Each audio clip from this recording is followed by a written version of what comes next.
pensando, não é possível, porque não deu tempo suficiente para de uma maneira fazer essa manobra para sair do trilho a tempo. O sinal sonoro foi emitido, não foi o suficiente. Pode soltar essa imagem. Você vai ver o trem vindo aqui, ó. Ouve aí, ó. Ele vai chegar aqui, ó, bem no cantinho. Ó o caminhão parado, ó. Já gostei do fim de semana. Mas vai com Ela tudo. chega em Na sequência, quando esse caminhão ele é atingido, ele bate na frente de uma empresa, um pulo. E aí imagina o tamanho do impacto disso para destruir essa região da frente. É o que sobrou, né? Obviamente os bombeiros foram acionados, apesar de chamar muito a atenção essa imagem, o impacto, não só a cena em si do acidente, mas também ficou. Depois disso tudo, ninguém ficou ferido, mais uma vez. Era uma via onde aquelas cancelas elas são colocadas, sinal sonoro foi acionado, mas nada disso foi o suficiente para a família chegar, né? Quem estava ali já no celular estava sabendo o que aconteceu. Rapaz,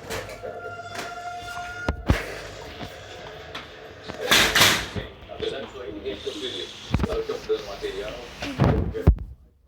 Vai redobrar as medidas de segurança para a gente não ficar mostrando isso aí com frequência aqui no jornal.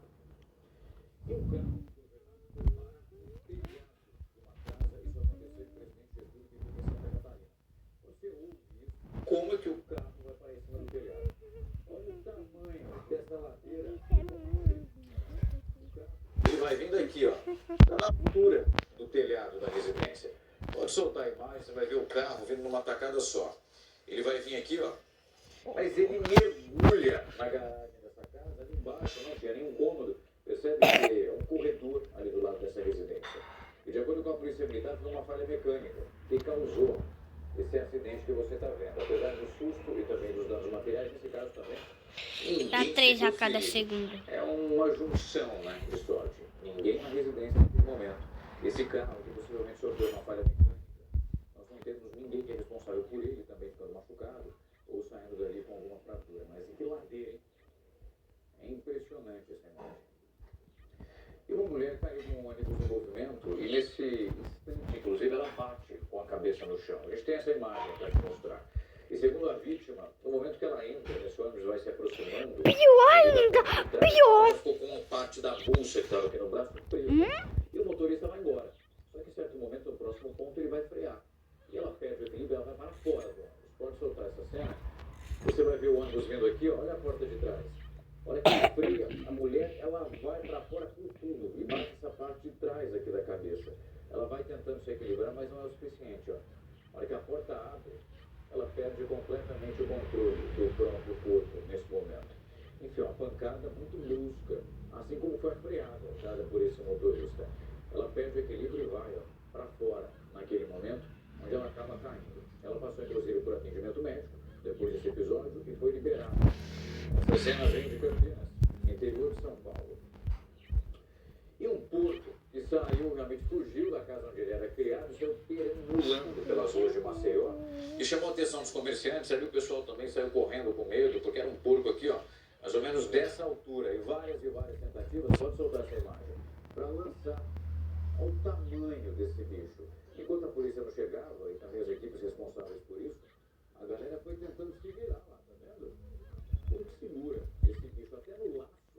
É um problema, dá uma mordida de um porco desse tamanho também.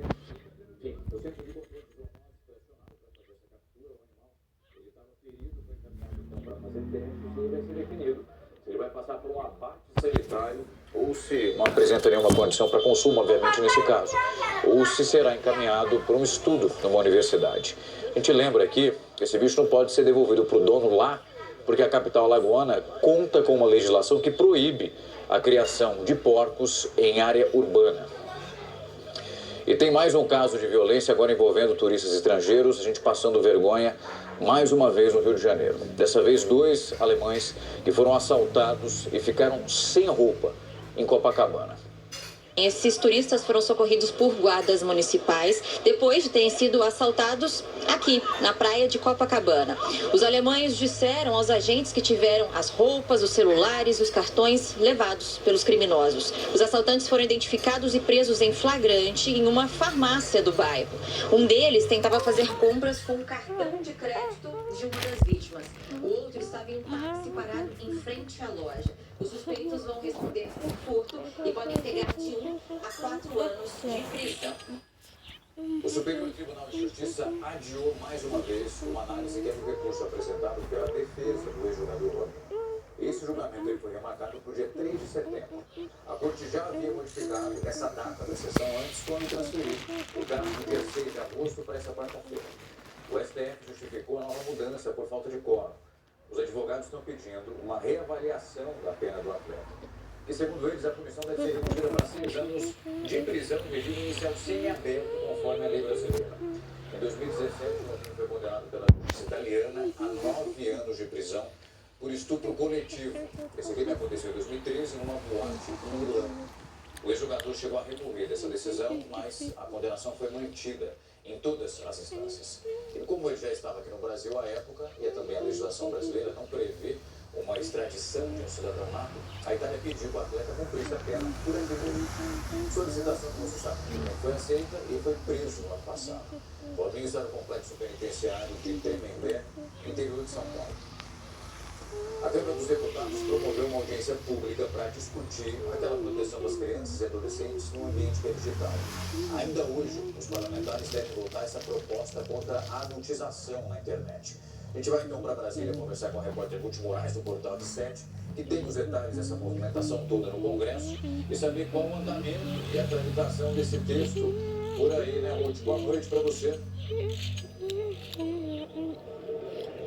Boa noite para você, Algaste, para todos que nos acompanham. Pois é, os deputados aguardam agora que o presidente da Câmara, o Mota, sente-se aqui à mesa, a diretora da Casa, para iniciar a ordem do dia e, portanto, colocar o mérito do projeto para votação. Vale lembrar que ontem a gente trouxe aqui que a urgência ao projeto foi aprovada aqui com maioria na Casa.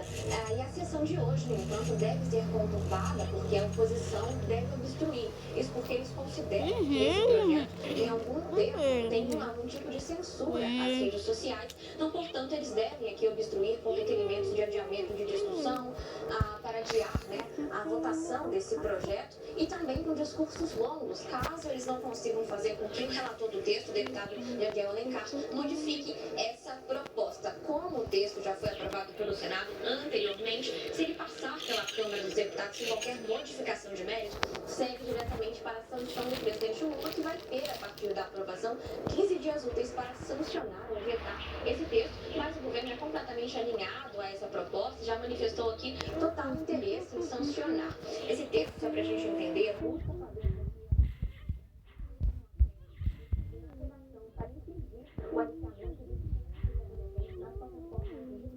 segundo a proposta, essas plataformas deverão tomar providências para evitar abuso, exploração sexual e padrões de uso induzir esses menores aos vícios ou a transtorno.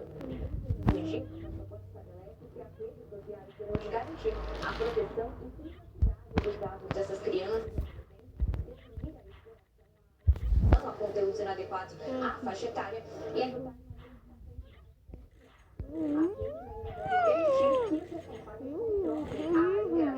a geolocalização e o tempo de uso desses menores de idade. O projeto já foi aprovado pelo Senado, mas tem uma tração no Congresso após o diretor publicar a exploração sexual e a adolescentes nas redes sociais.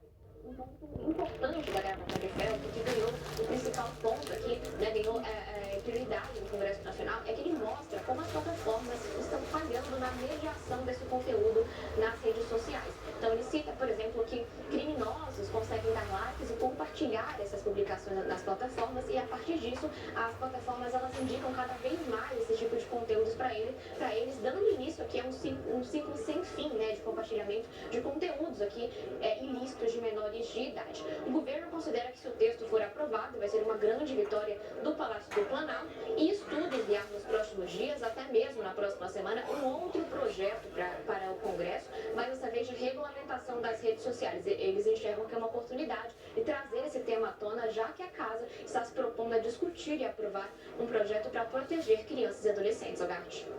Curte, a Câmara também vota hoje aquele projeto de lei que vai proibir o desconto para entidades associativas na folha de pagamento dos aposentados e também pensionistas do INSS. A Comissão Parlamentar Mista de Inquérito, inclusive do INSS, foi instalada hoje no Congresso. E aí tivemos um episódio em relação, obviamente, à expectativa da aprovação desse PL na Casa. E o resultado dessa instalação de presidência hoje deu o que falar, né, Curte? Galera. Esse Nublo é muito bom. Ele é muito ruim, assim. É normal.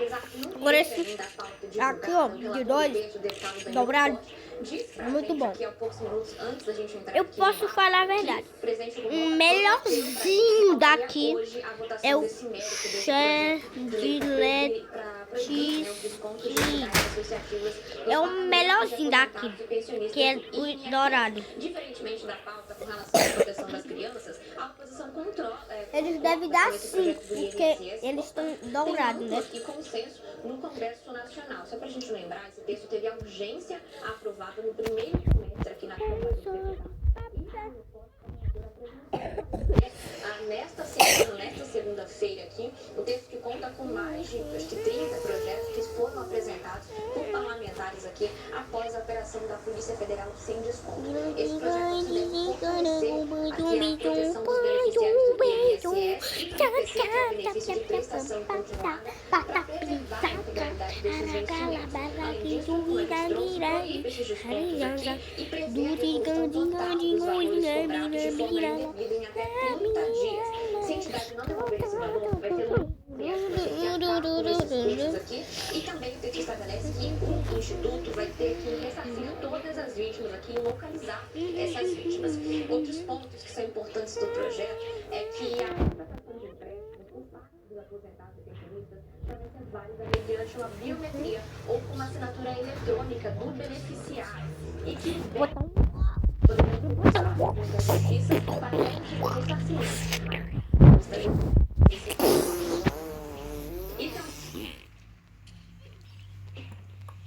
Desligar a TV da sala.